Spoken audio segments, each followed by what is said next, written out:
All right, welcome everybody to the Lion's Den. I have my guest with me, Craig Truglia. Thank you so much for coming on, bro. To the Lion's Den. Oh, look! Now I got two Subdeacon Daniels right there. Now it's great to be here. Nestorianism, bro.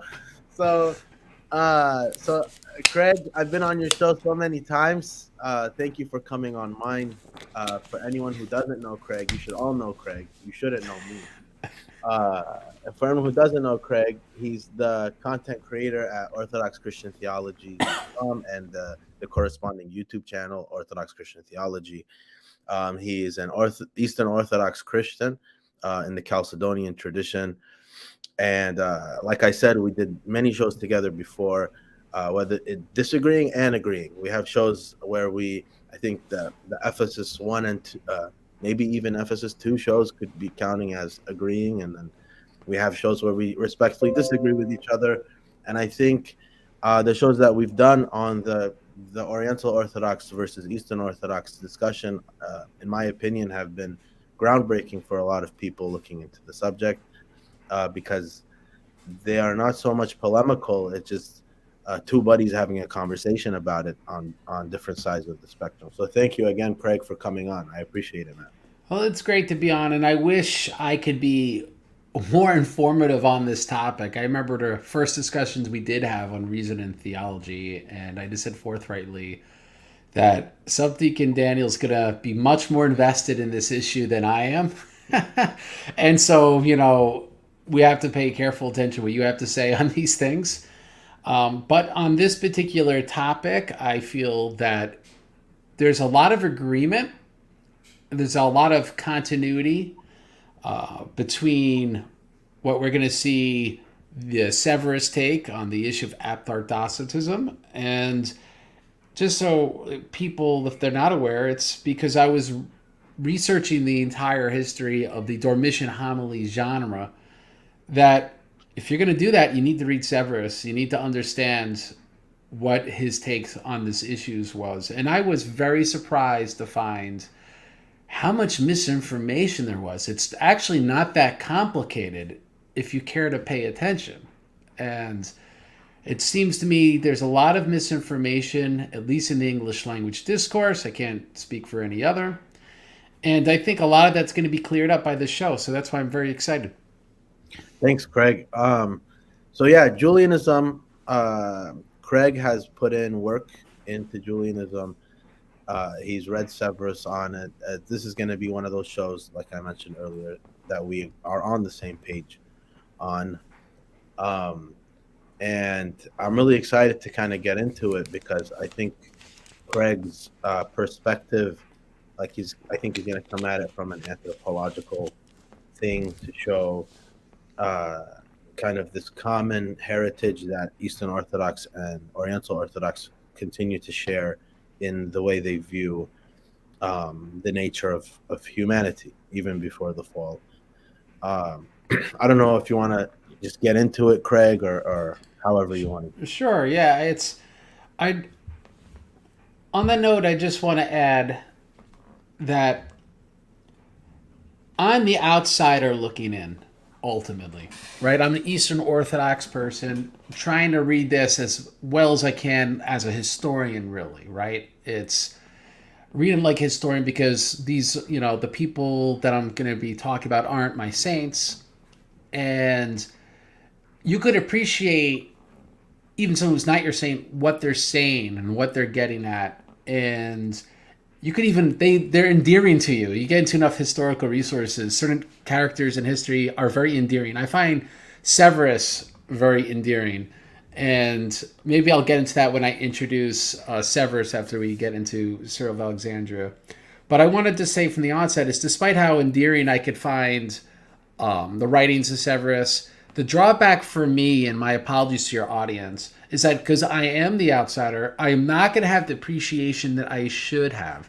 And so, if we all come out of this with a greater appreciation and go, wow, Craig really got really to the nitty gritty what Severus was getting at and denouncing Julian of Halicarnassus, then how much more great would this been if Severus was my saint. And so hopefully this will be something for everyone who's watching and listening, that it will motivate them to take a closer look at Severus, and particularly the Oriental Orthodox, because they're going to have the advantage of having a labor of love more so than me. It's always easier to do something you love than something you just simply like. So it's I apologize in advance. I am an outsider, but No, thank you for that, Craig. I want to add the when you get to the Severus thing, I'll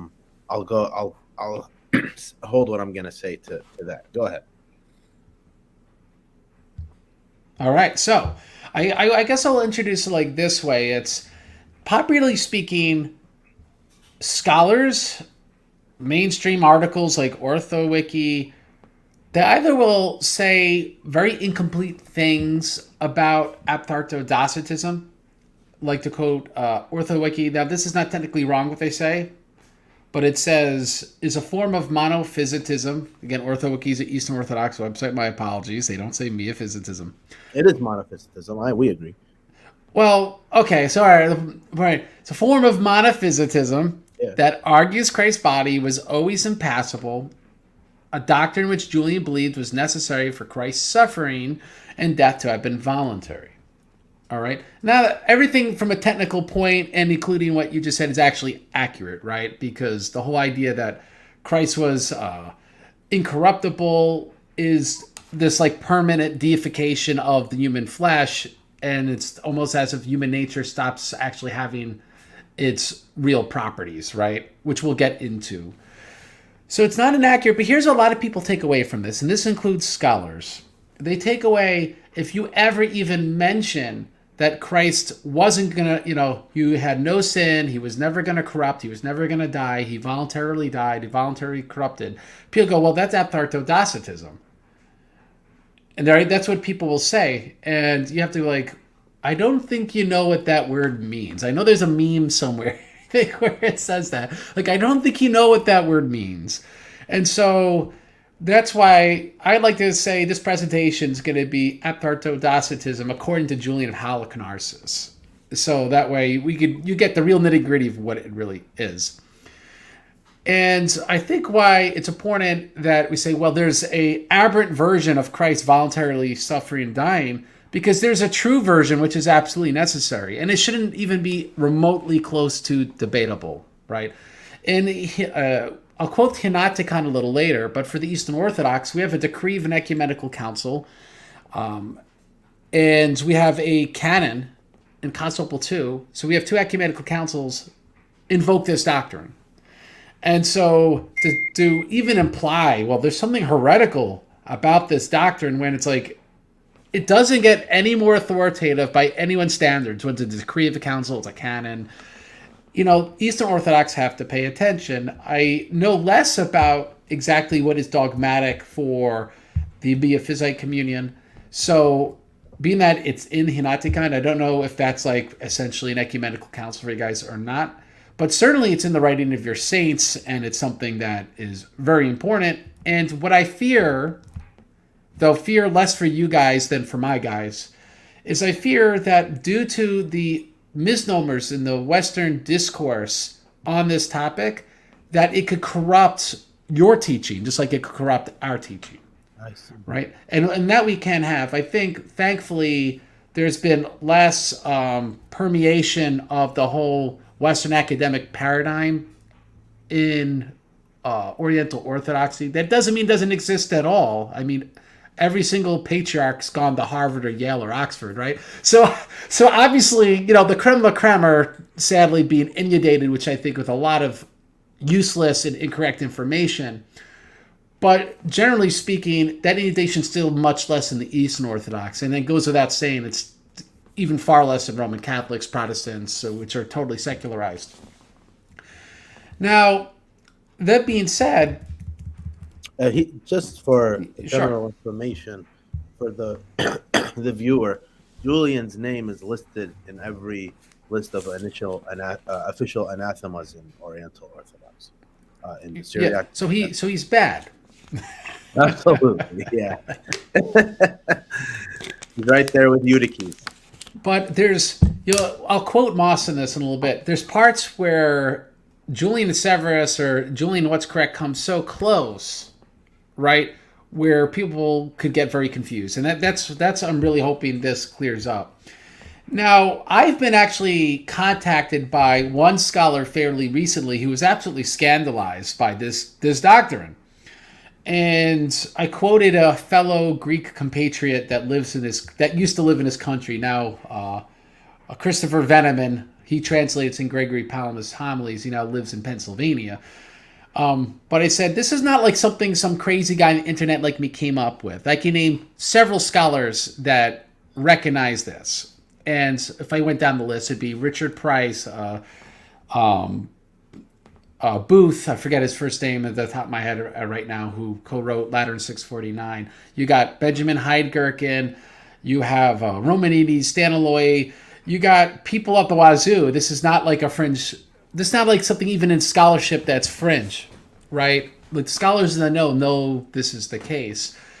But I'll just quote this because I think it's a good one-liner for our purposes from Christopher Veneman.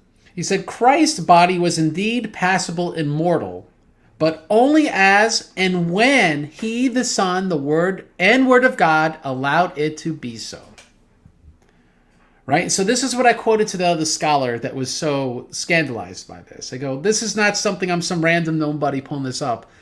How do you explain this is what Veneman's talking about? Are you going to call him a nut too? And the issue is, it sounds very scandalous, but what I just read is not aptartodocetism. And then we got to keep that in mind. That one-liner, Christ's body was indeed passible and mortal, but only as and when he, the Son, the Word of God, allowed it to be so, is not technically aptartodocetism. But aptartodocetism is something that we can very clearly delineate. But before we get there, we really got to talk about Cyril of Alexandria. He's a mutual saint for both of us. And really, I think this whole controversy is just like if we look at future controversies in Eastern Orthodoxy come from Chalcedon. Well, this controversy comes from stuff from what I could tell was not settled by Cyril. And particularly, I think what we need to look at is St. Cyril of Alexandria's anthropology, his doctrine of original sin. Right? So people say original sin is not something that Orthodoxy teaches. It's from the West. And you kind of marvel at this because, like, I don't think you get much more Eastern of a saint than Cyril, right? He's not like a crypto-Latinist or anything like that. Right? So I'm going to quote Cyril here. And this is in his commentary on Romans. He says that corruptibility through Adam's disobedience entered human experience, and therefore the passions entered in. Right? So disobedience brings in corruptibility and the passions. Now, he says, the curse of corruption has passed from the earthly Adam even to us, and through our corruption, the law of sin entered in the members of the flesh. So, right, it's inheritable. It's inherited from Adam. So, original sin.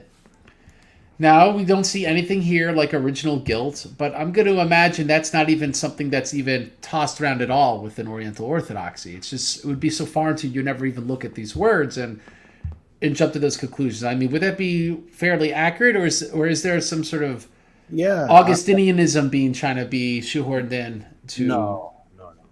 I would. I don't know if you caught it once. We did a show with Dr. Sebastian Brock, and he was asked the question of Augustine's influence in Oriental Orthodoxy, and Brock said there is none.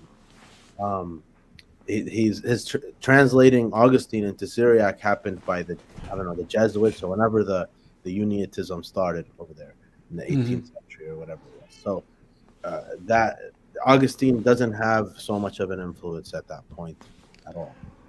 And so I just feel like it's interesting because in the West, even among the Eastern Orthodox, they'll read these things and be surprised because they think it's Augustinian. And it's like, well, if you're not automatically presuming inherited guilt as a presupposition, it has nothing to do with it, right? So many things people presume upon because they think they know what it sounds like, but it sounds nothing like that to the uninitiated. Like they're not initiated in the Augustinianism or the Roman Catholicism, and so what I just read would anyone else reading Cyril would go, no, it has nothing to do with that, and of course it doesn't. The second quote I just quoted was from On the Unity of Christ, and so I think what's important in unpacking Cyril is when we're trying to figure out Adam's sin, right? We talked, brings corruptibility in the passions, but what's the connection between the two? And I think from what I could tell from Cyril, and I'm very open to correction more from him because I'm not a Cyril completist. Like there's certain saints where I've read everything they ever wrote, right? So I guess I'm a completist, and you actually get to the point where you kind of understand how they tick. I'm not there with Cyril, and because it's expensive to be there with him. And he wrote a lot, so it's a little bit selfish. But it's that being said, it's to me, from what I could tell and what I could also see in secondary scholarship, it's not clear if passibility, right? That's the ability to feel pain, privation, tiredness, and other blameless passions. And I don't know about Oriental Orthodoxy, but Severus also calls them essentially blameless passions. So I think that's a valid category thought for both of us. Sure. And so it's not clear whether blameless passions and blameworthy passions, or what was called the law of sin by Cyril, entered human experience at the same time, or one then the other, right? And so we're going to find that Severus comes down hard. It's then one, then the other. And this is very, very important because if you have that understanding, you cannot have aptartodocetism. And so that is settled for your communion by Severus, but Severus isn't our saint. So who settled it for us, right? Is a good question. And the individual's it's going to interest people, St. Maximus, right? So Severus predates St. Maximus on this important harmonization of Cyril's thought. So I'm going to quote St. Maximus, Questions Thalassius, and I just asked the Oriental Orthodox audience to, one, humor me as an Eastern Orthodox Christian, and second, to appreciate that Severus came first, right? So like you could read this and go, yeah, it's good, but Severus came first, so it should give you some appreciation. And so Maximus wrote, on account of the universal sin inherent in human passibility, operating through unnatural passions concealed under the guise of the natural passions, or blameworthy passions concealed under blameless passions. Through the unnatural passions, and by exploiting nature's passibility, every evil power is actively at work, driving the inclination of the will by means of the natural passions into the corruption of unnatural passions. And so let me unpack this really fast. What he's saying is man has this desire. It could be nothing bad at all. Let's say for Adam in the garden, it would be desire to live. For Eve in the garden, desire to live. That's part of human nature, is to exist. I mean, even paramecia want to exist. If you look under the microscope, it's all living life forms. That's a basic desire. It's not even a blameless passion. It's just the desire to exist is innate in nature. But then how does sin come about? Well, you have a desire, and then once the desire acts upon what is called the blameless passions, right? So Adam acts upon the desire, and because desire to live now connotes that he won't have to abide in God, now he has a privation, and that's a blameless passion, is privation. You don't have the health you ought to have. You don't have the energy you ought to have. That doesn't make you sinful, but it's a result of sin. But then that blameless passion becomes the way a blameworthy passion, sin actually enters the person, right? Now, this whole way of thinking is in Severus. So this is very important because Maximus kind of lays this out because he had to deal with monoenergism. And I find this interesting because this is not something I'm an expert in, Subdeacon, but from what I've heard, the accusation is monoenergism was a heresy that they've borrowed from the moderate Severians. And I think that Severus actually uses the word monoenergist. But it's interesting as to, well, are they conceptually identical? Because Severus approaches this in the same way Maximus does. I don't know. I'm going to guess they're not, but maybe they are. Maybe Chalcedonian monoenergism would be aberrant, correctly understood, to modern Oriental Orthodox today and to Severus beforehand. Not during the 7th century, because they actually went to communion. But it's something worthy to consider. Because why is this relevant? Let's just apply this to you and me. A desire could be health, right? We want, good health is a good thing. Now, a blameless passion would be to need good health. Now, a beautiful looking woman walks by, and it wouldn't be wrong to desire, if she's beautiful. Generally, that connotes health, right? You don't look at really unhealthy people and see them as good looking, obviously, right? So if I'm going to guess, like the good thing about good looks is it connotes health, and health is a good thing, right? But sin is the misuse of good things. That's the whole point of what Maximus is saying here. And so if you have this privation of health so that you look at something healthy and it's good, but now it enters in, and then the blameworthy passion is, oh, she's healthy, I'd like to have healthy children of that woman, which I guess would be a very neutral way to put it. Something, are you there? It looks like you're frozen, or that you're very stone-faced. Oh yeah, No, you're moving. All right, so you're good.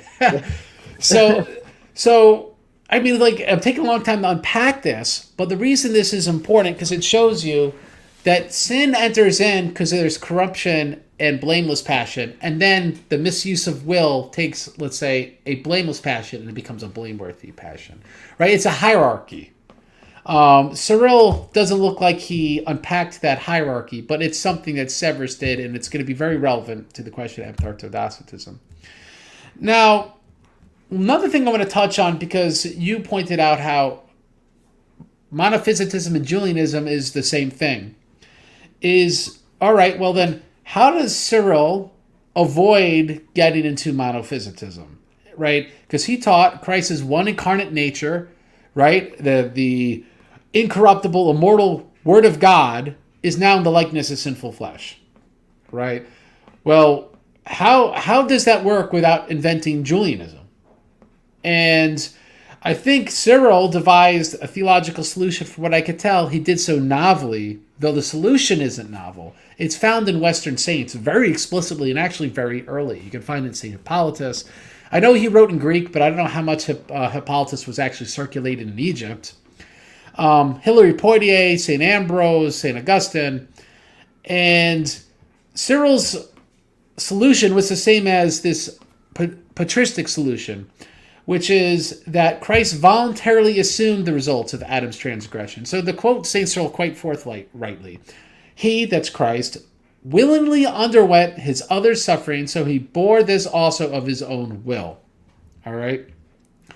Elsewhere, he says in the letter to the monks, that was in his commentary in John, in the letter to the monks of Egypt, he wrote that in an economy, Christ allowed death to pull down his flesh. Right? So as you could see, like, Christ's body was prelapsarian, right? He was sinless, and thereby incorruptible and impassible as a matter of just, he wouldn't corrupt and wouldn't die, he wouldn't feel pain. But Christ experienced true corruptibility and passibility, an actual experience of the blameless passions, but via volunteerism. All right? And so, without this volunteerism, you would have something like Julian taught. Because, like, according to Cyril, and this is in the first letter of Sixcensis, since human nature was suffering corruption because of Adam's transgression and tyrannized by innate impulses of the flesh, it was necessary that the Word of God should be incarnated, and from the time that human flesh became the personal flesh of the Word, it had ceased to be subject to corruption. Right? And so, in short, how does deified flesh that is no longer subject to corruption, it's totally sinless, it's totally vivified by the grace of God as a permanent, abiding, default state, right? Because the person of Christ is fully God and fully human. And so his humanity is fully deified. It can't corrupt. It can't die. But voluntarily it did. So, right? Julian tries to talk about how voluntarily it did, and he makes category errors. All right? And so I'm sorry I'm speaking so apologetically, because people are going to think when I'm expounding apthardocetism due to the misinformation surrounding it. No, you're putting it perfectly, Craig, because really that is simplified what he did. He made categorical errors, and it ended up with him being an official heretic by everybody. You know, so, yeah. Heretic. We could all get on board in condemning Julian. Now, for people to appreciate what Saint Cyril taught, he said about Christ that his flesh was holy and perfectly pure. He was entirely free from the stains and emotions natural to our bodies, and from that inclination which leads us to what is not lawful. Right? And so the way Christ experienced humanity was this condescension. He was his totally holy and perfectly pure flesh, and so he had obviously no blameworthy passions, no depression, nothing like that, no grief or self-pity meaning, but Christ had blameless passions, right? He had privation. He was able to shed tears for the sake of showing compassion to others. He knew what it's like to be subject to injustice and things like this. And so it's a very, very high Christology. And we can see why someone like Julian, who quite frankly was much less intelligent than Severus, Julian wrote with apparently a team of people, because he could find this in Severus' writings where he says, you and your compadres, pretty much. I'm pretty sure compadres is in the original language. You'll have to look it up. No, you're right. He had like a Martin Luther type of team. Yeah, like Julian has this whole team, and Severus in exile single-handedly just owns him. So it's Julian was not the mind that Severus was. That's for sure. And so, as I alluded to previously, this is something that was in the Henoticon. And the Henoticon for how many years? Almost 50 years? Almost 50 years was the gold standard for the whole church, non-Chalcedonian and Chalcedonian, other than Rome. And just so people know, in Rome, under Pope Laurentius, more commonly known as the anti-pope, but you have not known that if you lived in Rome. In fact, the church of, I think it's St. Paul, still has, where they have the portraits of the popes, it's Laurentius that's the pope in the portrait, not Symmachus. Symmachus was the pope that was the imperial chosen pope by the Ostrogoths, and he lived outside the city of Rome. It's interesting. Obviously, I favor Symmachus and not Laurentius. Laurentius was he's in agreement with you and not with me. I'll just leave it at that. But the pope before Laurentius was Anastasius, and they were in communion with Thessalonica, which had confessed the Henoticon, and for all intents and purposes were in communion with the non-Chalcedonian church. And so this gets very much ignored, because in the West, it's kind of embarrassing to both the Chalcedonians, whether Roman Catholic or Eastern Orthodox. But the fact of the matter is, the Henoticon was big, and that included even in Rome, even if there was no synodical subscription ceremony. There was obviously a tolerance of it for two popes. And if you want to say one pope and one anti-pope, fine, but it shows you there was a strong faction in Rome that was also in favor of this as well. And let me quote what the Henoticon said on this issue. He says, "For we say that both the miracles and the sufferings," interestingly, the word sufferings is pathe. People, that's the word passions in the Greek, right? So we say it in English, we're not thinking about it. For we say that both the miracles and the sufferings which he willingly endured in the flesh are one, right? It's a matter of Christ's will. Later Chalcedonian clarifications on this are much more detailed and about the voluntaristic aspect of this. But for example, anyone who studies, I think it's Fornest. Didn't Fornest write the book about Jacob Sarug? Am I getting the wrong name? Yeah, it is Fornest. All right, so Fornest, for example, writes emphatically that Jacob Sarug understood what the pointed issue was, the voluntary assumption of the blameless passions. And so anyone who read the Henoticon knew that was the pointed issue. So maybe people arguing on the internet would say, oh, that one sentence is not clear enough. It would have been more than clear for everyone who read it back in the day. It's my point. And the scholars that are in the know understand that, yes, this is how they understood it. But like I referred to previously, the Council of Constantinople II actually essentially paraphrases the Henoticon, and in one of its canons it says, "The same are the miracles and the suffering that's Christ, voluntarily endured in the flesh." Right? And I think some of this is the word willingly and voluntarily might be the same Greek word, it's just how they translate it in English. But you can see it's saying the same thing. What the Henoticon said was so important, they had to then go canonize it when they got rid of the Henoticon.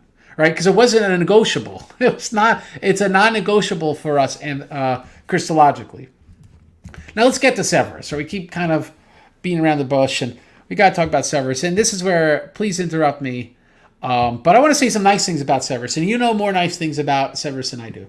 Severus was a Roman patriot. I know that's an anachronism, but because people didn't think of citizenship as we think of it today, and they didn't think of patriotism as we think of it today, obviously. But I'm saying this as a condescension to the audience. They can understand. He was loyal to the Roman state. He was a brilliant writer. He wrote single-handedly when he was in exile. He was the canonical, the canonical patriarch of Antioch, and he was deposed. I won't get into, I obviously will say it's canonical because I have to, right? I have to be wed to that, and you'll say no. But the point was, he was deposed, but he took it manfully and in good sport. And I think rightfully so suspected there could have been a time for him to make a comeback. And so he continued working with the Byzantine state as much as it was possible. He never stopped. He kept on the diptychs, Chalcedonians, which created a lot of controversy in his day. He did not rebaptize the Chalcedonians. In fact, if I remember right, he didn't rechrysmate them either. He said, yes, they're in heresy, but there's nothing invalid at their sacraments. And there were, I would say, the rigorists, which Severus was before he was actually a patriarch. He was, at least he said some rigorous things on the sacraments. That he realized we're one church of disagreements, and we need to work these things out. And so Severus was not a firebrand. I think sometimes people they'll take heretics and they go, here's this awful person stirring the pot. And that's what the heretic is all about. And if you're Eastern Orthodox, it's just not historically accurate to understand Severus in that light. He was not a firebrand. He was very much a moderate. And I think if I understood the Christological points at issue between him and the Chalcedonians of his day, then that would be where it would jump out at me more, where he would be more divisive. But he otherwise, it doesn't come across as a divisive figure. He was intentionally not divisive.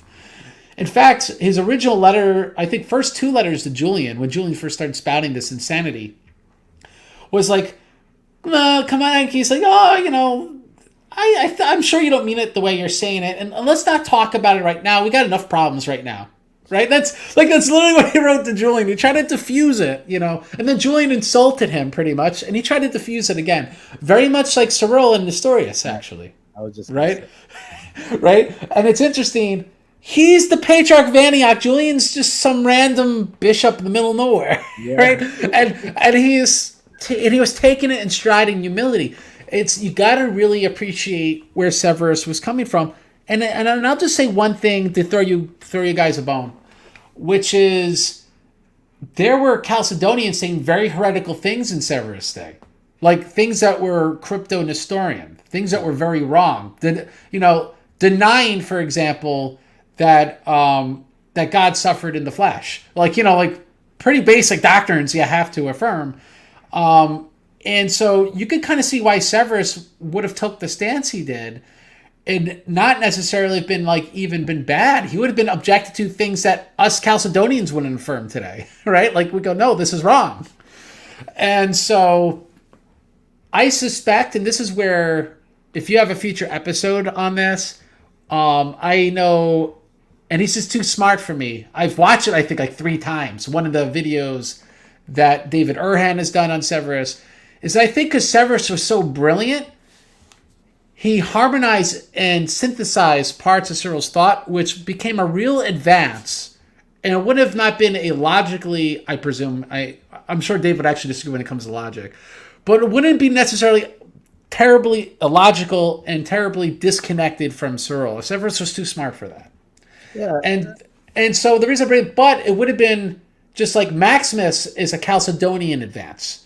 Right? We understand that our doctrines clarify. People want to ask questions. We could talk about what we understand as doctrinal development versus perhaps maybe the Newman's view, because I think people could confuse it.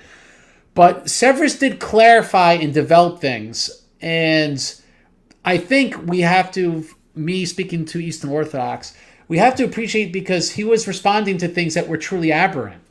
And usually that's where you get clarifications, where you're responding to something aberrant. Now, obviously, Severus is condemned by my church, so I would understand, being a loyal son of my church, that the clarifications made were ultimately wrong. But not on the anthropological issue. That is what we are talking about here today. So, having said that, please interrupt, say whatever you want, because I'm like taking Thank over you, your Craig. channel. That was really good. I just wanted to say, and I told you this before, Severus, from all my Eastern Orthodox friends who have read Severus, I have not yet. I haven't met one who is not a fan, a crypto fan of Severus in some way or another. They're like, this guy reads amazing. John Bear has been trying for years to exonerate Severus, and um, And then Origin, then everybody. But yeah, there's a lot of people I know in my personal life, very well read, educated Eastern Orthodox people like yourself, um, that'll go further than you would go and say, like, especially in the Antiochian church, mm-hmm. um, they they love reading Severus. So it makes me happy. But I can see that though. Like, there's Eastern Orthodox that were like reading Bonaventure and stuff, right? So Sure. like you could take an interest in, or who's that Anglican like C.S. Lewis and stuff like that. Right. There's people that take interest in guys that aren't in their communion, and Yeah. obviously Severus would make sense for the And Antiochians.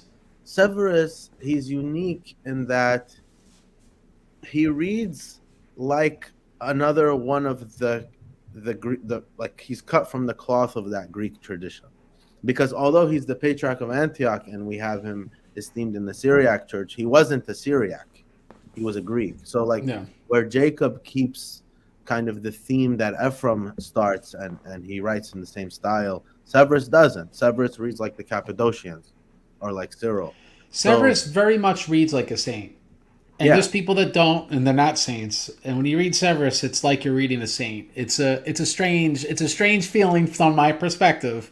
But if I were to explain, well, what's it feel like when you're reading him? It's the way he synthesized the patristics on so many issues.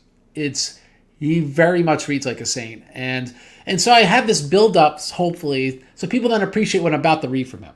I remember when I first started reading Severus, I was kind of intimidated to start reading Severus just because of how notorious his reputation is in Western scholarship. You know, just the name Severus of Antioch. So, when I started reading him, I was working at Catholic Charities at the time, and I would read him like whatever when I was downtime, whatever, and I would just bust up laughing. And I've never read a theologian where I would laugh because he would destroy the argument, like Julian's arguments, so bad that it would be funny, like it's over, like it's like a nuclear bomb on the guy. And really, like whatever Julianism was at the time, it's not here today. It died out mostly because of Severus, you know. Yeah. Yeah, and I think it's because ultimately speaking, the appeal of Julianism is if you don't think that hard about it, it's simple and it solves problems. But it did so at the expense of massive discontinuity with the patristics. That being said, with Severus, clearly Severus is going to uphold the Henoticon. He's going to uphold what Cyril talked about, the voluntary assumption of passions and death. His doctrine of original sin is strictly Cyrillian. It makes perfect sense. I'm going to quote letter 65 to Euproxius, paragraph 2. He said, since Adam was condemned to death after the transgression which was committed through the deceitfulness of the serpent, so with us also, who are sprung from them, the charges of disobedience have been confirmed. And we ourselves are dust, and to dust we return, and we are condemned to the curse in our creatures born in pains. And from that time we have been in subjection, being subject to lust and to the varied pleasure of this, according to the saying of the blessed Paul. Which is, he's talking about Romans 7, obviously. And so, right, he pretty much says, yeah, this is hereditary, this whole mode of living that's wrong, right? It's so again, this whole idea there's no original sin in the East. It's like, where do you get this from? But right, like you could have, if I said Cyril said that, you would not know the difference. Obviously, it's the same thing. So that's letter 65 from Severus. Elsewhere, he makes passing comments, which are interesting because they'll sound wrong if you understand them the wrong way. So, like, In letter 27 against Codicils of the Alexandrine, Severus speaks of Adam's original condition of being of immortality. Right? Now, he doesn't mean the same immortality, impassibility in the things that we're going to find that are spoken about by Julian. But that's why I point this out, because people will see words like that if you use them, and they'll automatically conclude, well, this person must be an apterdodocetist. And it's like, no, you can't stop there, because apterdocetism has a specific definition, which we'll unpack. Now, Severus also asserted that Christ's humanity was not subject to corruptibility due to the hypostatic union. Though, now this is important, his humanity was, to quote him, corruptible by nature, for it was from the Virgin Mary, who is consubstantial with us. Nevertheless, it is incorruptible, and it is not in any way subservient to corruption on account of its union with the Word, which is by nature incorruptible. And that's in Theolates, chapter 143. And I quoted, this is a lot of these quotes, because I don't have access, I don't read Syriac, obviously.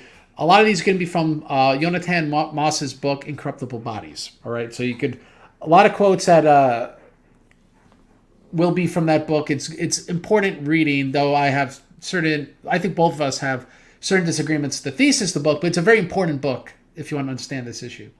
Absolutely. So the reason why I quote this is corruption is part of nature, but we just learned that Adam's original condition is of immortality. So we're going to find that Severus gives a very important reason why Adam was immoral despite being corruptible by nature or essence, right? Because I think the English translation really means essence or substance. So that being said, it didn't need to be subject to corruption for the same reason that I think Julian couldn't get his head out of, which was like what Cyril said, that the moment that flesh was incarnate in the Word of God's person and his hypostasis, to use the Cappadocian idea, the particular hypostasis, the moment that occurred, it ceased to be subject to corruption. It ceased to be subject to death, right? And this is why Christ voluntarily allowed this to happen. But the nature of humanity was the same. We're going to find there's always latent corruptibility despite in Adam before the fall. Latent corruptibility. It's corruptibility in potential. And that's what people don't get. This is super, super important for people to understand, because you don't understand that, you're not going to say the whole patristic synthesis on the question. Now, I'm going down in my notes, so I apologize for the pause. Severus talks about I like to call it economic conversation, this voluntary assumption of the aspects of the fall that are blameless and sinless. In letter 35 to the monks of the East, in paragraph 4, Severus writes, God united to himself those of our passions which do not fall under the description of sin. So, right, blameless passions. He literally pretty much calls it that. Wishing in it to taste our death voluntarily, destroy its dominion over us, and by means of the resurrection to set us free in incorruptibility. Right? So we attain to corruptibility through Christ's resurrection, and we're going to find exactly how that works. And it's in actually one of the footnotes in Jonathan Moss's book. So if you don't read the footnotes, you miss out on a lot of good stuff. But God united to himself the blameless passions. This is important because we're going to find that Julian will refuse to confess this. And so the voluntary assumption of death and passibility is not apterdocetism. It's apterdocetism if you refuse to recognize the way this worked was through the blameless passions. So Severus wrote elsewhere, and this is in letter 1 to Ecumenus, he hungered and thirsted and slept and grew weary after a journey and wept and feared. These things did not happen to him just as they do to us. So just to point out, these are very clearly blameless passions, right? None of these things are other kinds of sins. There's no way Julian could have been confused, right? These things did not happen to him just as they do to us in accordance with the compulsory ordinances of nature, right? So it's compulsory that happens for us because we're sinful. It wasn't compulsory for Jesus. Why? But he himself voluntarily permitted his flesh to walk according to the laws of nature.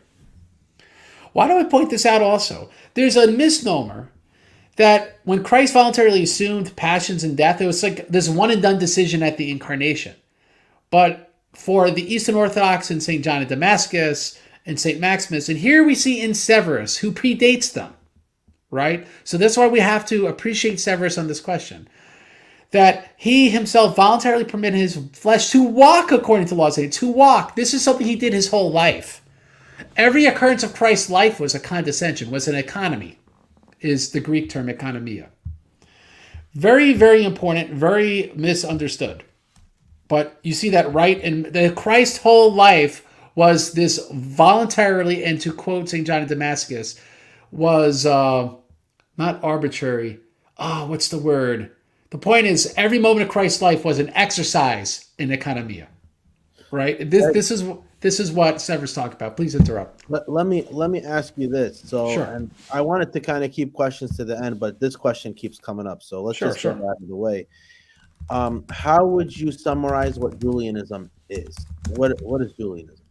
All right, I wanted to build up to it, but being that you asked me, I'll skip down to it and hopefully not lose my place too badly. Now, Julianism has two central tenets which are wrong, and I call them two chief errors. First, he taught that corruptibility was physically impossible before the fall. All right. Now, like the quote Julian, he said, if this is in his tome, so this is Julian's own words, if the body were naturally corruptible, it would have been corrupted also before the transgression of Adam and Eve. Right? So he says that's impossible. But as we're going to find out in a moment, St. Irenaeus, St. Theophilus of Antioch, St. Gregory of Nyssa, St. John Chrysostom, I mean, from the 2nd century on, they actually teach, no, man was always corruptible in potential. So Julian's first error is that he's neglecting a consensus, very early teaching of the saints, which is, I think, certainly apostolic. It first finds itself in a book from St. Irenaeus called Demonstration of Apostolic Preaching, which is allegedly him writing down oral traditions from the apostles. And so it's kind of bad when you ignore the oral tradition of the apostles. That's all I can tell you. It usually doesn't end up too good for you. So that's the first chief error of Julian, that corruptibility did not exist before the fall. All right, so that's number one. Number two, Christ did not have blameless passions. All right, this is very important because, how do you have passibility without blameless passions? Why do you think it's called aphthartodocetism? Right? It's the appearance of passibility then, because blameless passions are passibility. And so it gets weirder, and I'll unpack this a little later. But essentially, what Julian was really expounding was Christ had a similar human essence. It wasn't the same. And in fact, Adam before the fall had a similar human essence, but it really wasn't the same. That the fall essentially permanently damaged human essence. And what St. Maximus in my tradition would figure out later is how do we prevent this issue? How do we clarify this? He said, it's not the human substance or essence that changed. Obviously, no saint ever taught that. It's the human tropos that changed. And so meaning the way the nature operates, the way the essence, the substance operates, that's what changed. We're going to find that's in Severus. Severus predates this.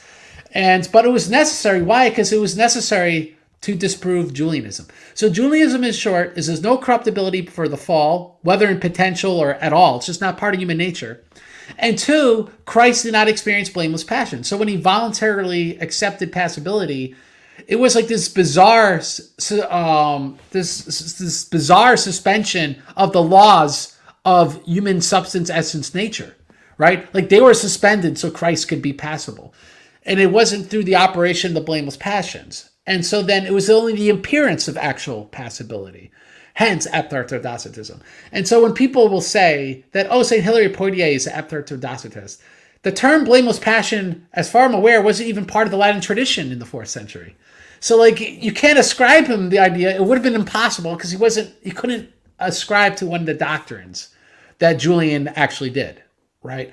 So this is something that comes up. I think in discourse, people will accuse Hilary Poitiers of being aphthartodocetist, but it would have been impossible because one of the chief tenets of aphthartodocetism just doesn't make sense in the Western tradition. They don't really have this doctrine of blameless passions. Then you could say, then it was a defect of a lack of knowledge in that part of the Western tradition. And not say, we need all the traditions because that's what rounds them all out. Right until Cyril wrote about the voluntary assumption of of death and passability, we only had Western saints talking about it, including St. Hilary, right? So we need both our communion saints. So anyway, do you have any other questions on the definition? Thank you, Craig. So I think the viewers are interested because they want to see the difference between our kind of anthropology and then the heretical one, so that they know how to kind of split up these categories. You know what I Yeah, mean? it's interesting because I think on this particular question, St. John of Damascus is very useful for all of us because he was kind of similar to Severus, where he could synthesize things and put it way more simply than Maximus. Like Bernard's Damascene is Saint Maximus, but where you could actually understand it. That's the usefulness of his thought for the Eastern Orthodox. And the word I was looking for when I said, so we saw in Severus where he said the whole walk of Christ's life was his voluntary assumption of these blameless passions. To quote St. John of Damascus, the way he puts it is, for he, that's Christ, willingly and spontaneously accepted with that which was natural, so that fear itself and terror and agony belong to the natural innocent passions and are not under the dominion of sin. And I think that's chapter 23, it's chapter 23 in book 3, exposition. So the reason I say that's spontaneous, it's when Christ wanted to. It's what I quoted in Christopher Veneman at the beginning of this presentation. This thing that scandalizes people, it's in my saints anyway, but it's also in your saints. It's in Severus. This is an idea I don't think is negotiable. And I think Damascene gives us a pretty good definition of aptartodocetism, which will sound less Craigese, right? Like the one I just gave you is Craigese. This will sound more like what you actually hear Severus writing again. So I'm going to quote St. John of Damascus only because I think it's useful for our purposes. And I think it's the same. No, it's chapter 28, the same book. He says, all the human sufferings, such as hunger, thirst, weariness, the piercing with nails, death, that is separation of soul and body, and so forth.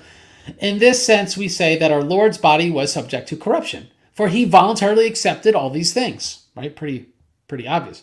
Wherefore, to say that with that foolish Julianus of Halicarnassus and Gaius, if I remember, wasn't Gaius the patriarch of Alexandria set against Theodosius of Alexandria?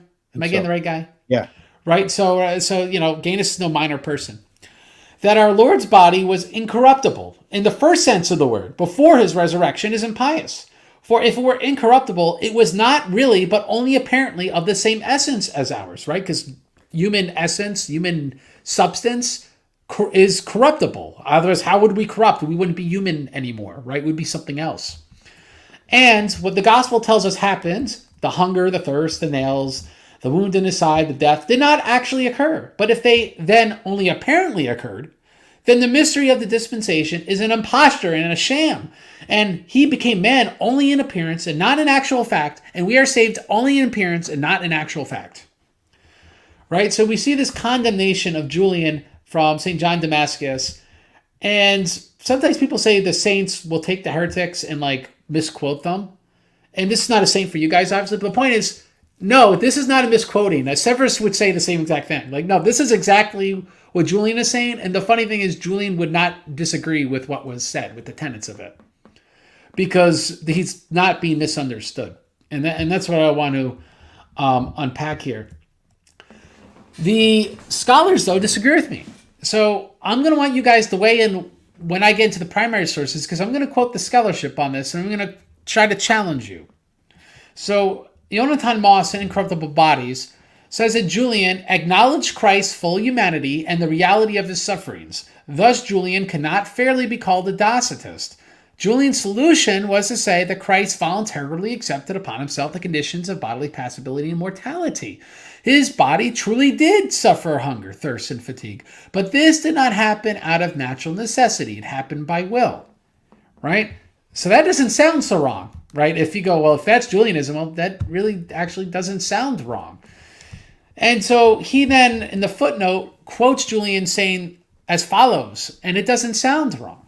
Julian writes, "Let us not state that the body of our Lord was passible and mortal due to compulsion, and in this matter corruptible and subservient to natural necessities. Rather, let us confess that it was voluntarily, as in truth, that he endured the redemptive sufferings for us and his vivifying death." So you see right there, he says it's voluntary. It wasn't from compulsion. It sounds like the same exact thing. But here's where I want to challenge you. There's a subtle but profound difference between Severus and Julian. Neither were stupid people. And I think us moderns want to say that they're speaking past each other, but it's not the case. Now, to quote Jonathan Moss again, he says that Julian did not disagree with Severus about the fact of Jesus' sufferings, right? We just say, and in truth is what Julian said about Christ's sufferings. His disagreement was about the explanation of this fact. Now, what I propose to you, dear audience, is the explanation is extremely important. It's not like an optional, you say potato, I say potato thing. It's like, no, you need this explanation. Severus taught, according to Moss, that Jesus' body suffered by the physical necessity of it being a body, while Julian believed that Jesus' body did not suffer by necessity. But we read above, actually, that Severus did teach that Christ didn't have to suffer and corrupt and all these things by necessity, as we do, according to the ordinances of the laws of nature. So we could already see, despite Moss's phenomenal scholarship, he's actually not being accurate with Severus. And I think it's because the doctrine of tentative immortality before the fall, whatever you want to call that doctrine, is not being appreciated. Because if you appreciate that, then we could see where Severus is coming from, but not where Julian's coming from. Because Julian would actually reject that doctrine of tentative immortality for the fall. Now, we went over the two chief errors of Julian, which is he rejected the blameless passions and that humanity was incorruptible according to its essence and substance as a default. Now, I want people to remember, though, that Julian's whole idea kind of appealed to people's spirituality at this time. If you read the Desert Fathers and other hagiographic sources, the idea was if you become so holy, your death could become totally involuntary. So the idea was, wow, people could become glorified in this life, which is wrong, by the way. We don't become glorified. We get glorified bodies in the resurrection. But the idea, even the Theotokos, she was resurrected after her death to have a glorified body. And she's the first, by the way. So that being said, Julian tried to explain, well, how could we have glorified bodies? And it was through these spiritual disciplines. So it had like this built-in audience that wanted to accept it because they understood the utility of the spiritual disciplines. But Severus was way too smart for this, and we'll unpack the Severian solution to this, which is also the Eastern Orthodox. It's the Orthodox solution to this problem.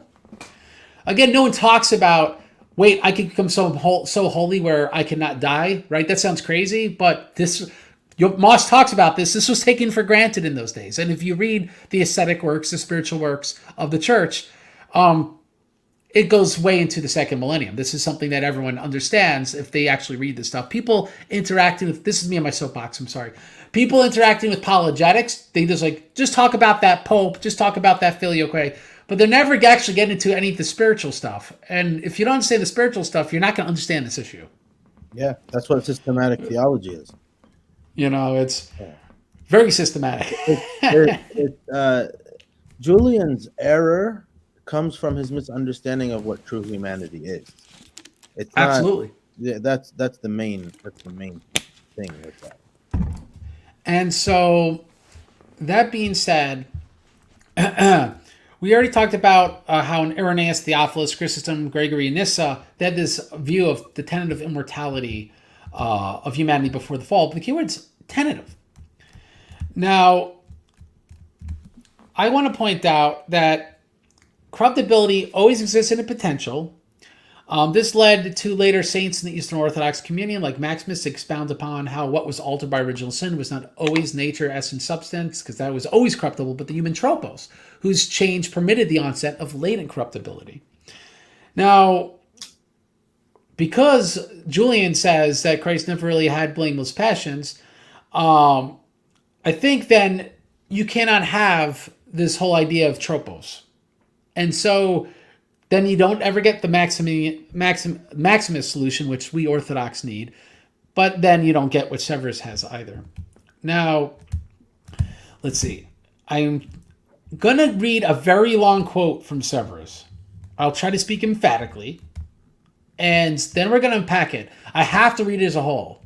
because I think if people chewed on this, this would end, this one block quote will end all misunderstandings about aphthartodocetism, which is why I have to read it.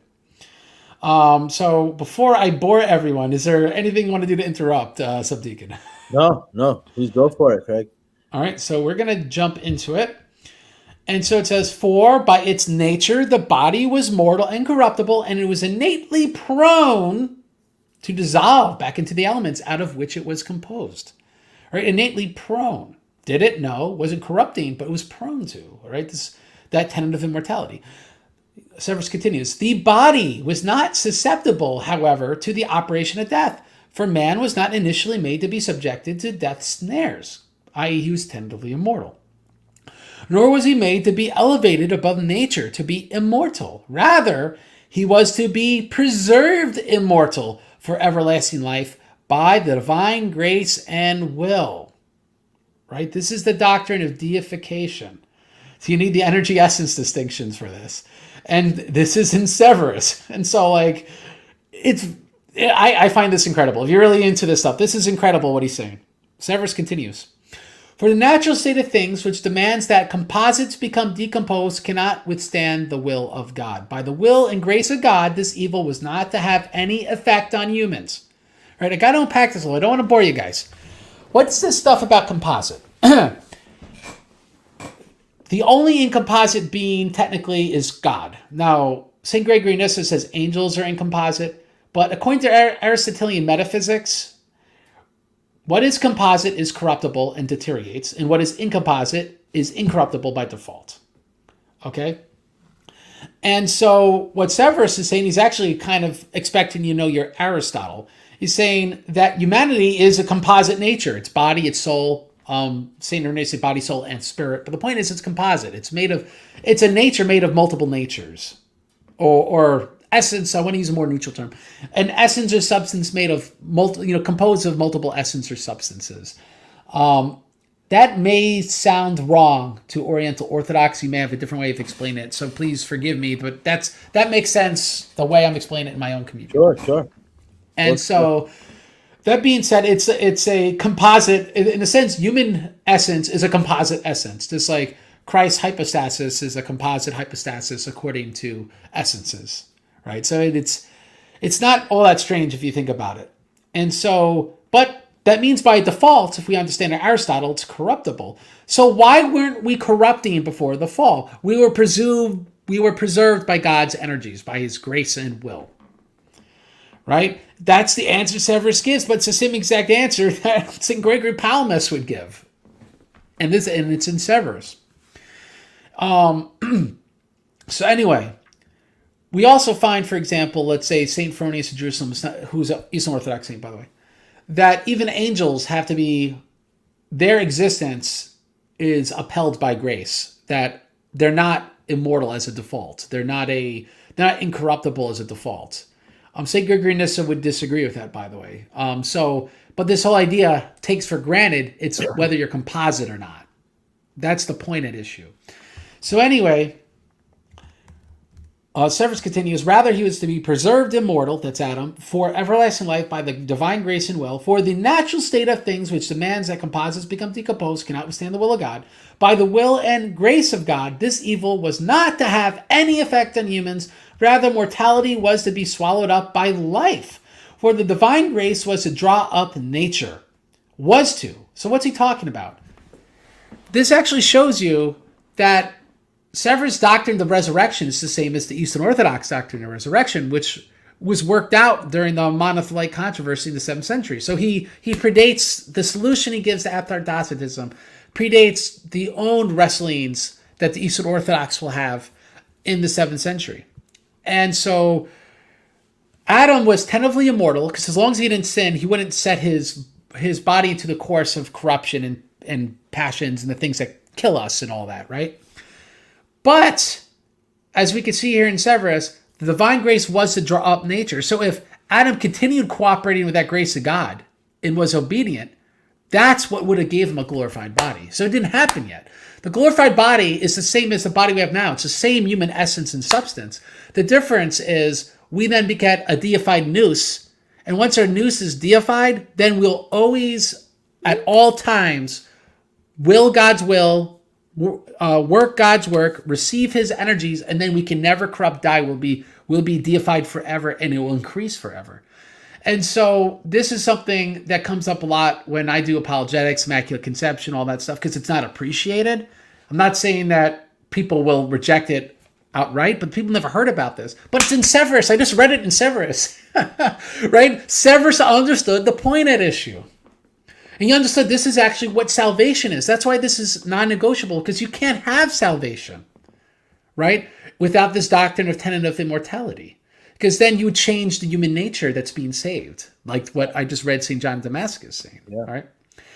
So it's, to me, I know this is mind-blowing. If you really are into this stuff, absolutely mind-blowing. And to me, compared to some things, Severus is actually pretty easy to follow. At least, again, if you're kind of initiated in this. Severus is kind of, that's his utility as a theologian. He's got the brilliance, but he also could kind of put it pretty straight. Now, let me continue. That which dissolves composite things in actual reality began, while the soul, due to the transgression, necessarily suffered separation from God. Right? So the soul now separates from God because of transgression. And the disturbing commotion of the passions, by which the body is known, and account of which is called corruptible, consumed the soul as well. They come into being and grow by means of the passions of nature. Exactly the answer that St. Maximus gave before. Start to desire, then the blameless passion, and then you get the blameworthy passion, right? What we see Severus say is that the blameworthy passions, they come into being and grow by the means of the passions of nature. So he predates Maximus with the theological solution. It's positively brilliant. It's positively brilliant.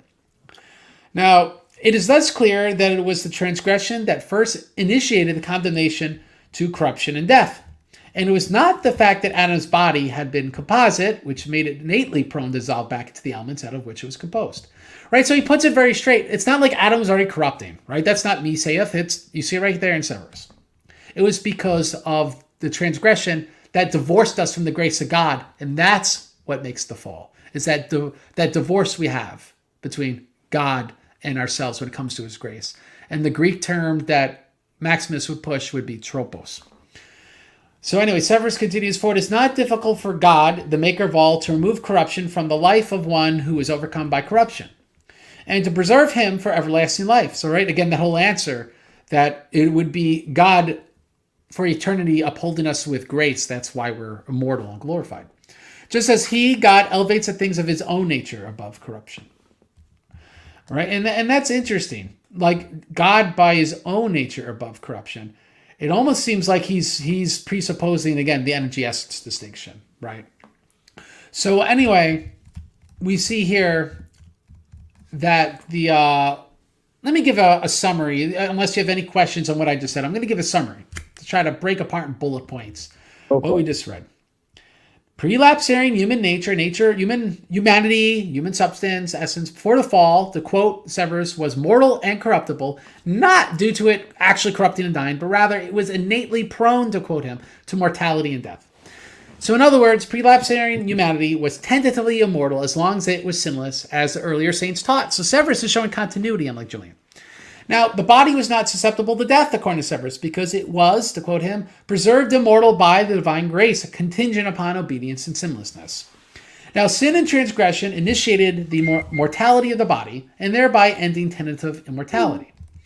What literally causes death, to quote Severus, is separation from God, which as default allows the commotion of passions, these passions rightly making the body, both physically and spiritually, corruptible.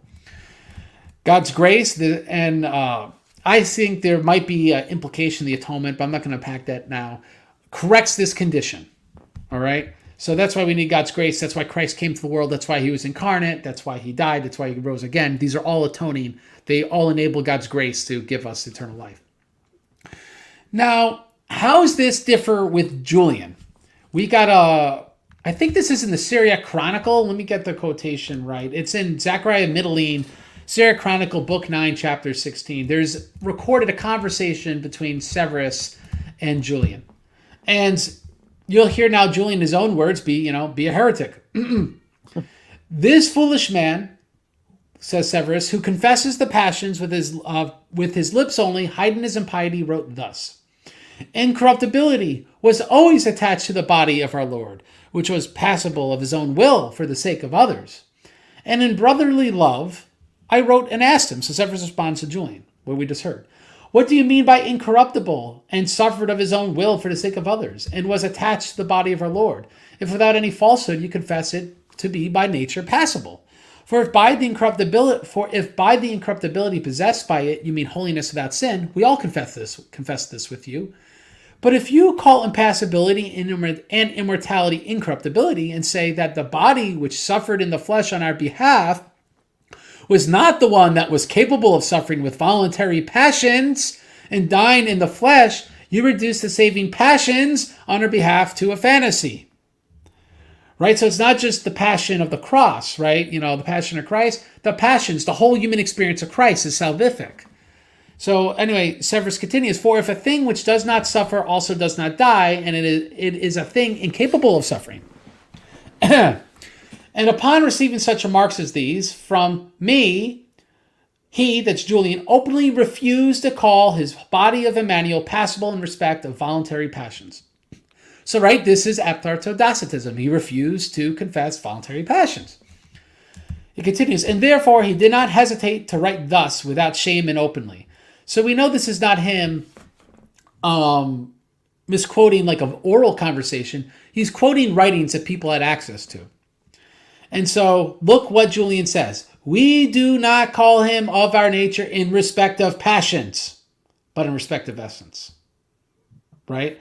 So Christ is not of our essence in respect of passion, but supposedly just strictly he's passible in respect of essence. So it's like the suspension of natural law, like I was referring to before. Sure. Therefore, even if he is impassible and even if he is incorruptible, yet he is of our nature in respect of nature. Right? That makes no sense, actually, right? So he has a suspension of natural law, but he doesn't have passion. So he's passible without actually the reason why human nature, essence, substance is passible. It makes no sense, which is why he has a tautology there, right? He's of our nature in respect of nature. He just said the same thing twice. What's that even mean? And I think when a heretic doesn't say, yes, of course you have blameless passions, because he's rejecting it. Right? That's the problem. He's rejecting an essential tenet of Christ's voluntary suffering and death.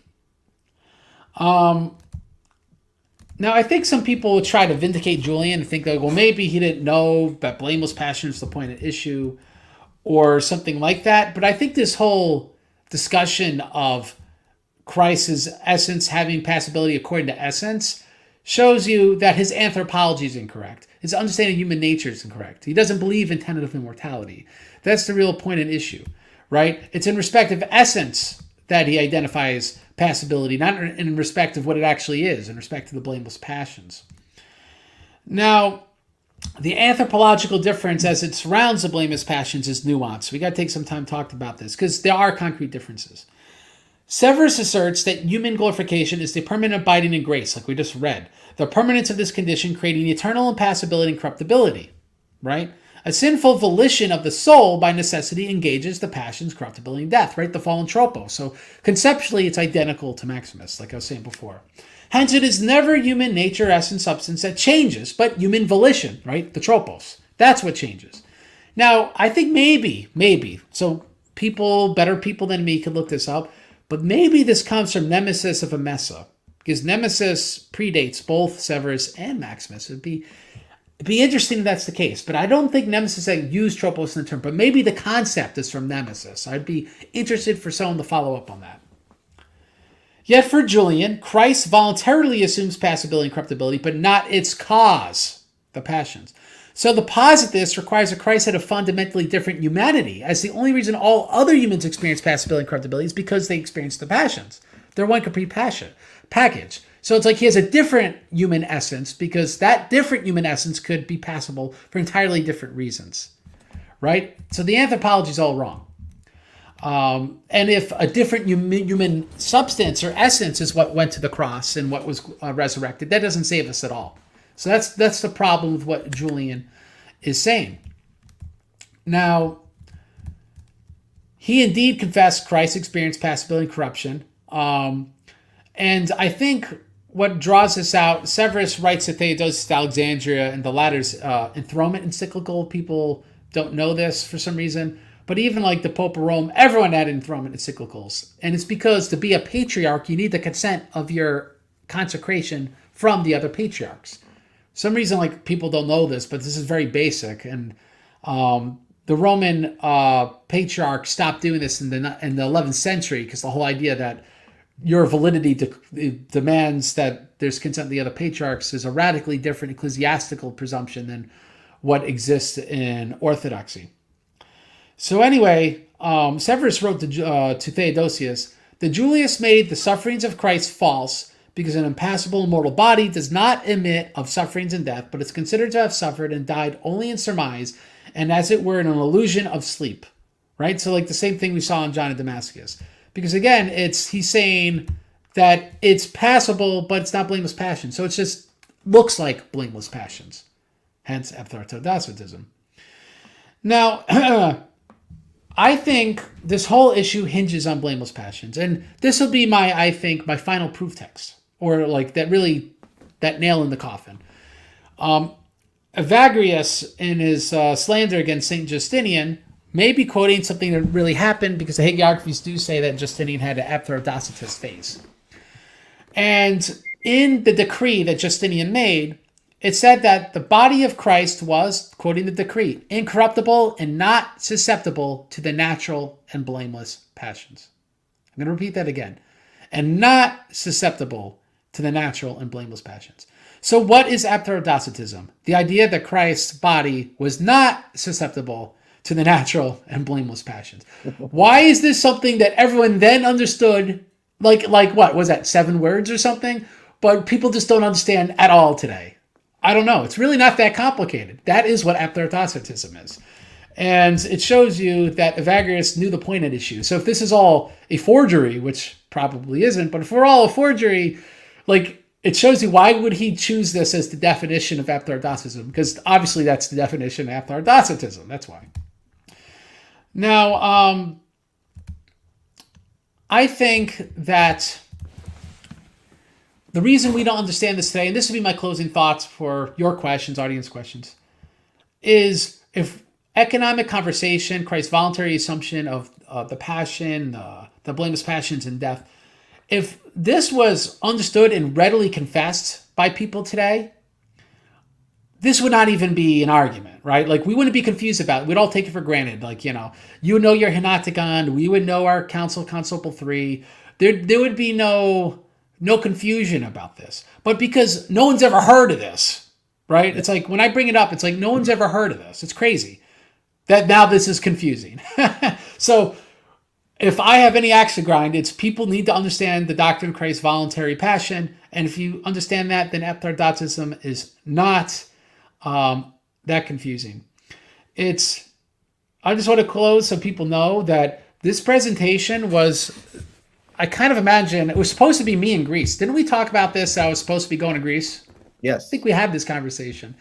And I'll just say my wife's country opened the borders to people like me again. You could read in between those lines, right?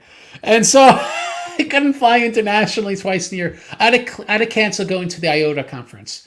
So this presentation on the Lion's Den was going to be essentially my academic paper, which I was going to present at the IOTA conference in Volos, Greece. And it was going to be called Economic Conversation. No, it's going to be called Discretionary Manner of Living, the Doctrine, the Most Important Dogma You Never Heard of. Right? That's pretty much, this is the backbone of what that presentation was going to be. And so, yes, if you understand that most important dogma, then epithartodocetism is not complicated. If, however, you don't understand that dogma, then you're going to be accusing things of epithartodocetism that aren't. And that's pretty much my thoughts on the issue. Thank you so much, Craig. I appreciate it. I just want to also put in a 2 cents kind of a summary thing on this.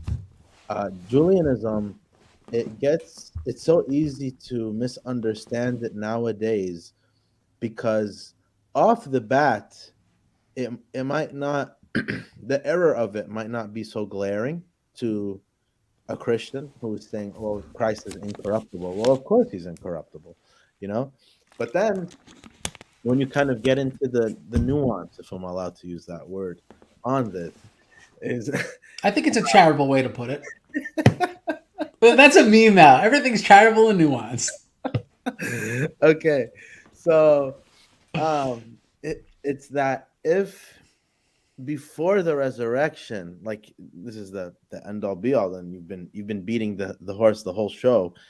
Um, so before the resurrection, if his humanity naturally experienced those things or optionally experienced it. And then that's the end of the question.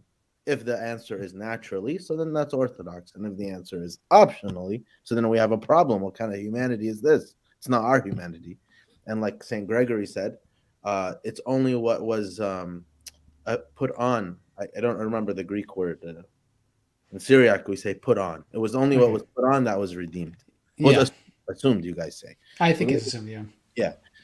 Uh, so that's the end of the question, I think, for Julianism. And thank you very much, Craig. I appreciate it. We had questions. One of the questions I have to go up in the chat, but I'll just tell you what it is. Sure.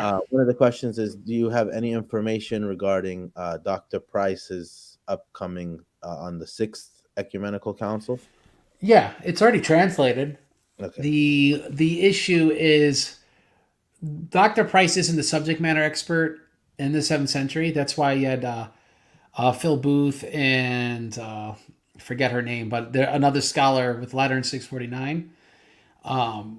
And so I actually know the person, but for sake of his privacy, I won't disclose his name.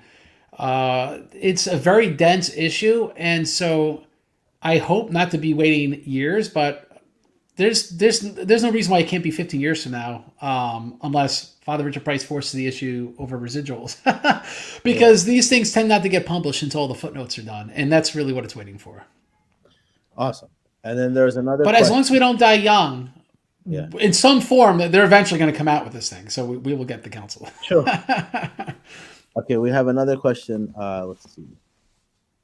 Can Craig explain what does potential or latent corruptibility post-fall is? Like an example of a latent potential blameless passion, latent or potential hunger or thirst or fatigue.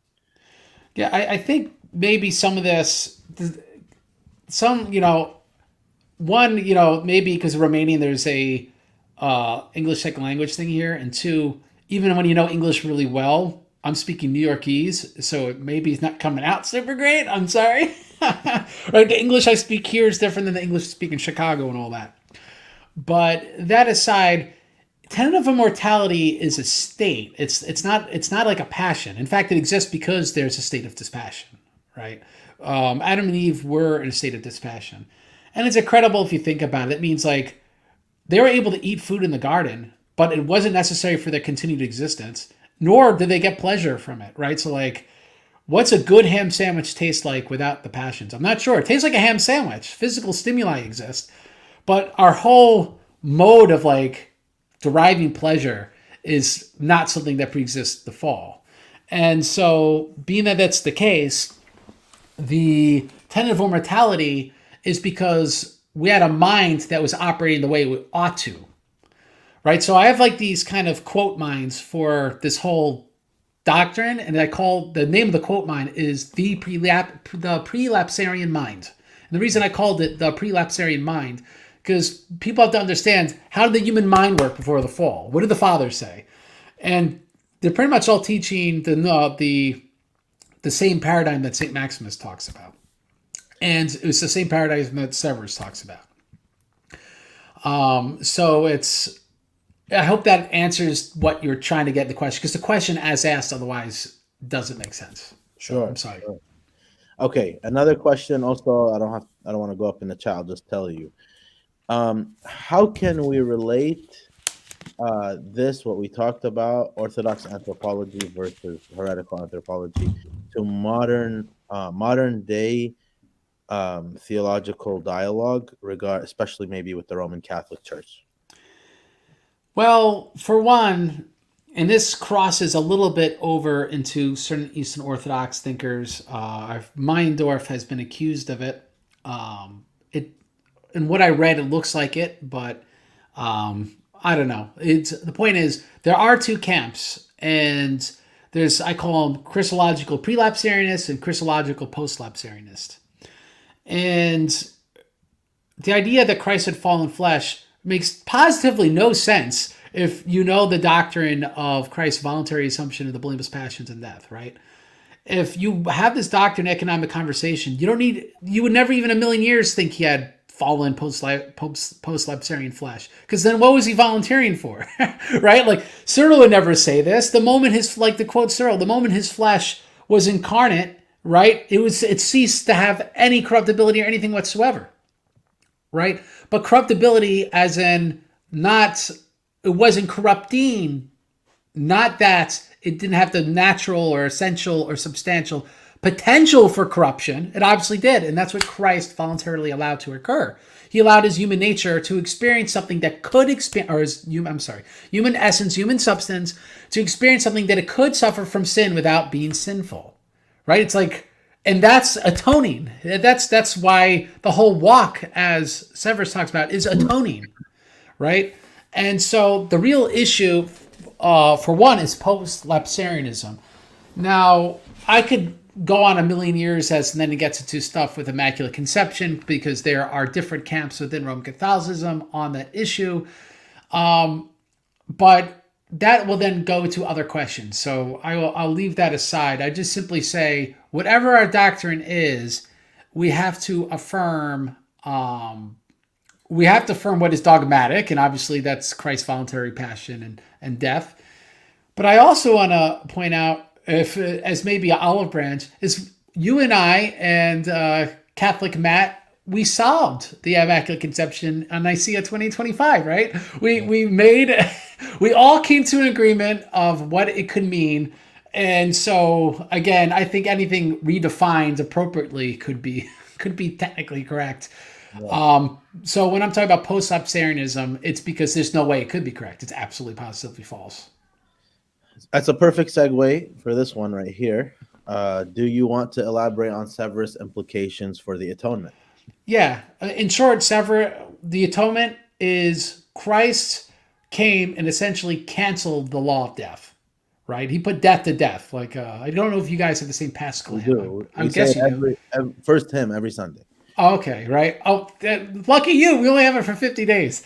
So you guys attribute the hymn to Justinian. We attribute it to Severus. You know what I'm talking about?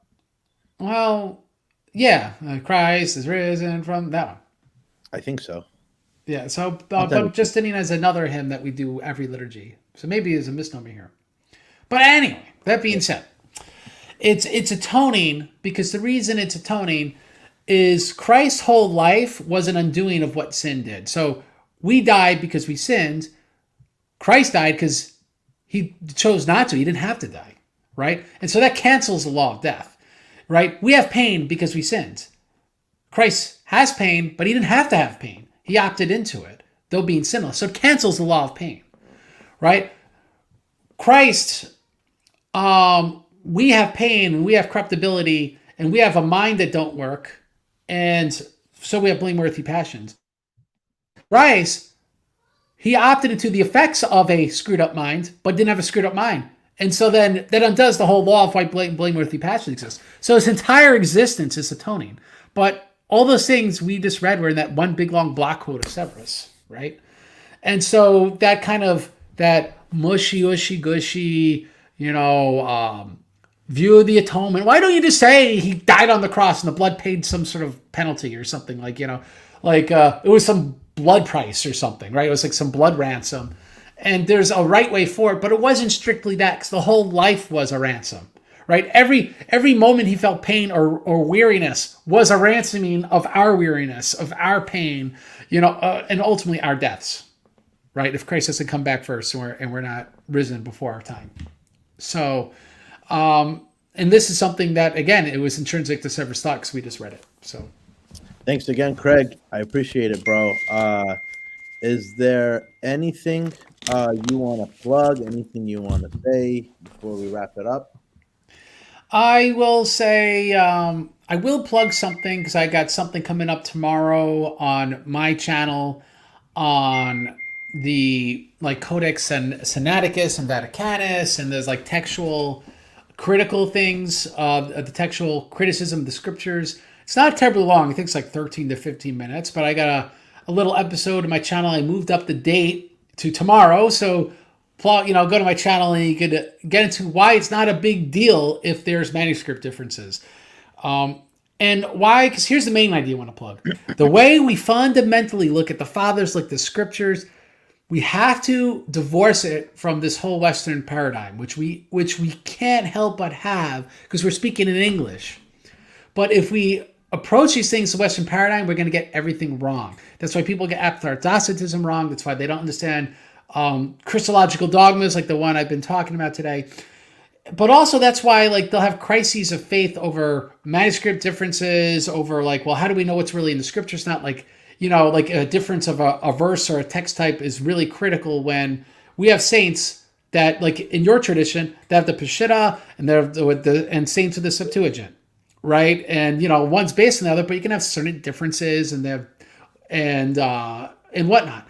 So being that's the case, it's why is that not a big deal for us? Well, you need to understand how we do theology. And if you don't understand how we do theology, it ultimately is going to take you in the wrong place and ultimately to nihilism. And so that's what I find so important. So we got to do a reset. We got to approach these things like the saints. That's why it takes prayer, and it takes fasting. It takes good works. It takes loving who you're reading. And so I would just leave it at that. So yeah, that's if we approach that, if you guys approach Severus like that, you're gonna get so much more out of Severus. If I approach Maximus like that, I'll get so much more out of Maximus. It's an essential interpretive principle. Let me throw this in there, Craig. Do you, as an Eastern Orthodox Christian, would you recommend Eastern Orthodox to read Severus? I actually say no. I'm gonna be a hypocrite. That's okay. I don't expect you to say yes. I'm going to be a hypocrite. And I think the reason why we're in times that are too ecumenist. Yeah. Where I think most people can't responsibly read them. And it's like a siren call from my perspective, right? He's a condemned heretic in my communion. Yeah. And so he's too beautiful where I think most people can handle him rightly. from my perspective. Perfect answer, bro. Yeah, so and I think in general, most people shouldn't be reading this academic stuff. I think the only reason this particular video would be useful, even if it's pretty heady, is because it's pretty much telling people don't listen to all this academic nonsense and just take for granted the dogmas in the church. And that's what people need to be doing. I think people too often want to reinvent and understand everything, and this is kind of novel in the Christian experience. I'm sure like old school Syriac Orthodox and and old school Antiochian Orthodox, like people back in the old countries, they're not sitting around thinking about this stuff because, this is stuff that people get because they went to college and they're working in Applebee's and they're actually doing it for a living and they're thinking about it too much. You don't need to think about this stuff too much in order to be a faithful Christian. And I think a lot of the problems we have is because we're trying to get answers to stuff when we should be praying, when we should be reading the scriptures. We should be really spending time with God. Absolutely. Well, thanks again, man. I want to end the show with the quote you always give from Sirach. Go for it. You're going to quote it. I'm going to fight to death for the truth. The Lord God will fight for you. There it is. Lion's Den, signing out. See you, everybody. Take care.